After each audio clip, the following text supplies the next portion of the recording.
So kay Tantan, so shoutout kay Tantan. Ayan, ikaw gid ang pinakauna na kong sampulan. So shoutout kay Tonton.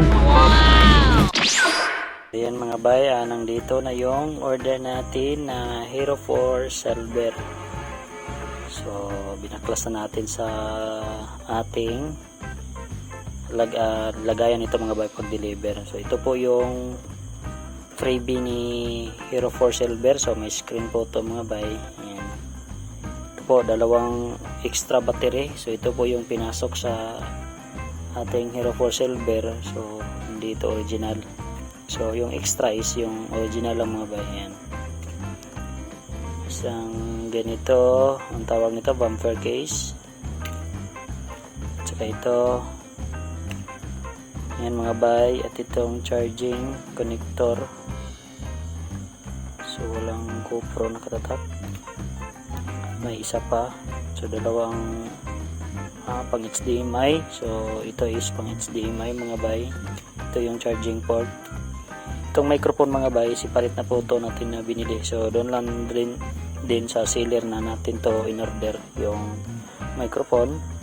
Tsaka dual USB charging.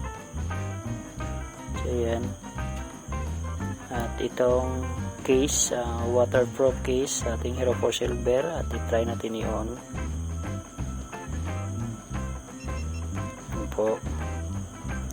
So legit po siya, legit. So ilagay ko na lang itong sealer dyan. Makita nyo kung saan natin to in order mga bay. So yan, legit na legit. So open natin, tanggalin natin sa loob.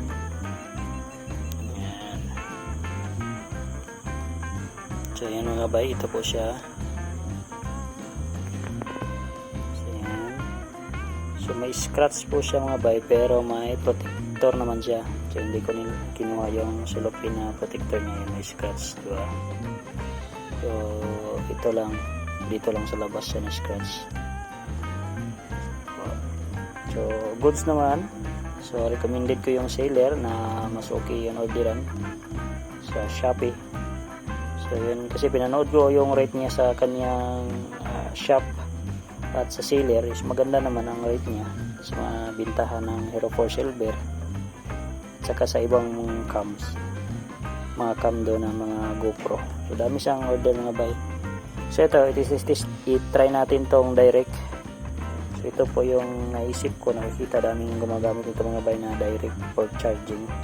So mas maganda daw to, sabi nila, nakita ko. So masubukan natin to bukas mga bay, kasi gabi na ngayon. So subukan natin to bukas.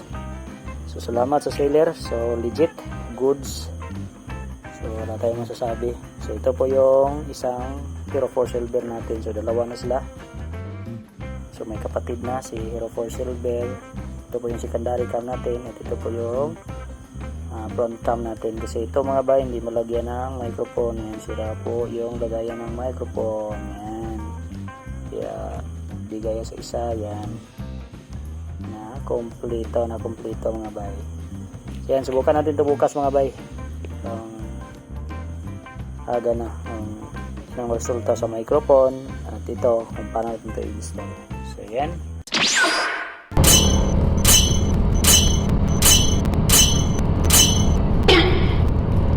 Yo, what's up mga bay? Good morning. So, sponsored.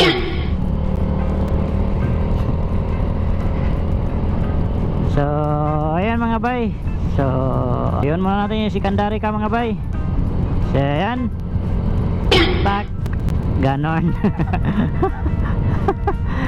So, ayan lang kadali mag-on sa secondary cam. So ayan, topic natin ngayon mga bay is mabilisan lang po ito na topic natin is about lang po sa ating pag unboxing sa ating bagong camera sa ating Hero 4 Silver. So nakita naman ninyo kung anong ginagamit natin ngayon.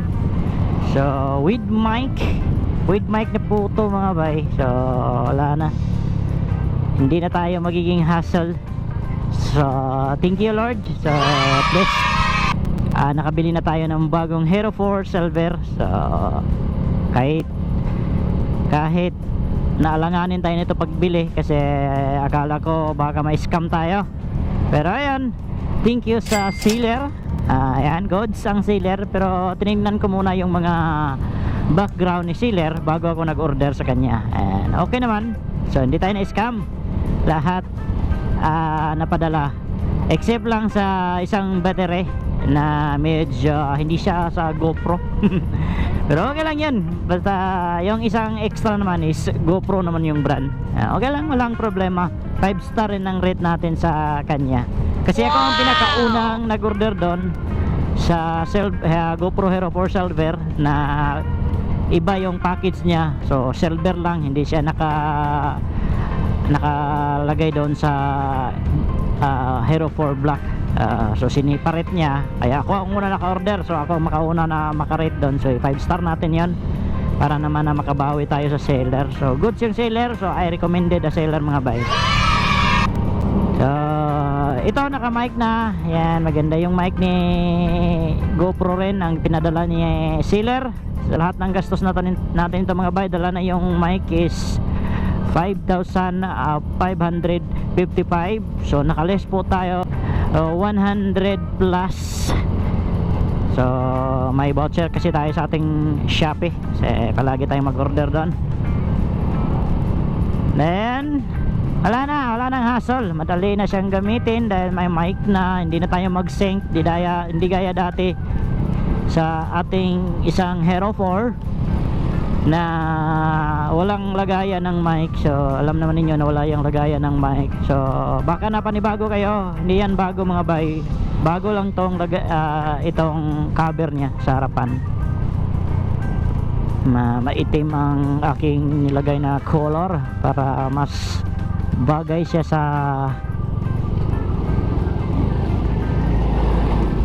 sa kanyang frame. So ito po yung frame niya mga bay. So ayan, so maayos na to i-rides mga bay. So baka next week mag-set na tayo ng rides. So kompleto na yung gear natin. Bakit ba ang pinili natin is Hero 4 Silver? So pwede naman tayo magbili ng Hero 5 ganyan na may mga stabilizing. Sa akin number 1 mga bay is yung Hero 4 Silver, is mura lang po ang kanyang mga accessories, gaya ng mic. Ito, affordable naman yung mic na ginagamit natin, maganda ang audio quality, at saka sa battery niya madali ka rin makahanap, at hindi gaya sa ibang mga camera na mahal yung mga accessories.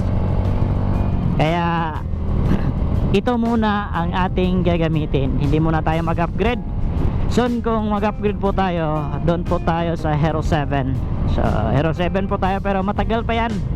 Sulitin muna natin na gagamitin tong ating Hero 4 Silver, kasi maliit pa man yung channel natin. So ito lang muna por sige. So itong nabili natin, nagamit natin to sa ating sahod. So may natira tayo sa ating sahod na 5,000, 9,000 plus po yung sahod natin. So ginamit po natin yung 4,000, tinulong sa ating kapatid.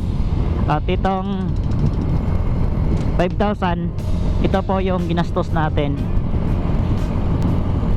So at least nakikita natin kung anong ginawa natin sa ating sahod, para hindi natin makalimutan.